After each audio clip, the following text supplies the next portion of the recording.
തന്നെ. മുസ്ലിം ലീഗ് എന്നുള്ളത് ഒരു സെക്യുലർ സ്വഭാവമുള്ള ഒരു രാഷ്ട്രീയ പാർട്ടിയാണ്. ഒരു മതത്തിന്റെ പേരിൽ സംഘടിപ്പിക്കപ്പെട്ട പാർട്ടിയല്ല. മുസ്ലിം എന്നുള്ള പേരുണ്ടെങ്കിലും മുസ്ലിങ്ങളെ മാത്രം അവകാശങ്ങൾ നേടിയെടുക്കുന്ന പാർട്ടിയല്ല. മുസ്ലിങ്ങളിൽ ഇവിടുത്തെ ന്യൂനപക്ഷങ്ങളെയൊക്കെ അവകാശങ്ങൾ പ്രത്യേകം നേടിയെടുക്കുക. അതോടൊപ്പം ഈ ഇന്ത്യ രാജ്യത്തിന്റെ മതേതരത്വ സ്വഭാവവും ഇന്ത്യ രാജ്യത്തിന്റെ ഉയർച്ചയ്ക്ക് വേണ്ടി പ്രവർത്തിക്കുന്ന ഒരു പാർട്ടിയാണ് മുസ്ലിം ലീഗ് എന്നുള്ളത്. അപ്പോൾ മുസ്ലിം ലീഗിനെ സംബന്ധിച്ചിടത്തോളം ചിലപ്പോൾ സ്ഥാനാർത്ഥി നിർണയത്തിൽ ചിലപ്പോൾ സംവരണ സീറ്റിൽ നിർബന്ധമായിട്ട് പരിഗണിക്കേണ്ടി വരും. അതാണ് ഇപ്പോൾ പഞ്ചായത്തുകളിലൊക്കെ കാണുന്നത്. അതല്ലാതെയും ചിലപ്പോൾ പരിഗണിക്കേണ്ട ഒരു പ്രത്യേക ഘട്ടങ്ങൾ അവർക്കുണ്ടാവാം. മനസ്സിലായില്ലേ? അങ്ങനെ പരിഗണിക്കപ്പെട്ടിട്ടില്ലെങ്കിൽ പാർട്ടിക്ക് ഉള്ള അതിന്റെ ഒരു ശക്തി നഷ്ടപ്പെടുക, അല്ലെങ്കിൽ പാർട്ടിനെ പരിഹസിക്കപ്പെടുക, അങ്ങനത്തെ ഒക്കെ പലതും ഉണ്ടാവാൻ സാധ്യതയുണ്ട്.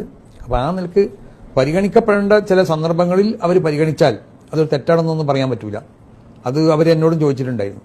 ഇങ്ങനെ ഒരു വനിതാ സ്ഥാനാർത്ഥിനെ, ഒരാളെ വനിതനെ നിർത്തുന്നു. ഞാൻ പറഞ്ഞു, നിങ്ങൾ രാഷ്ട്രീയ പാർട്ടിയാണ്, നിങ്ങൾക്ക് നിങ്ങളെ രാഷ്ട്രീയമാവുന്ന നിലക്ക് നിങ്ങളുടെ നിലനിൽപ്പിന് അത് നിർബന്ധമായി ആവശ്യമാണെന്ന് തോന്നുകയാണെങ്കിൽ അത് നിങ്ങൾ പരിഗണിക്കുന്നത്. നമ്മൾ അതിന് അഭിപ്രായങ്ങളൊന്നും പറഞ്ഞില്ല. നമ്മളതിനൊന്നും അതിന് നമ്മൾ എതിരായ ഒരു അഭിപ്രായം ഒന്നും നമ്മൾ പറയില്ല.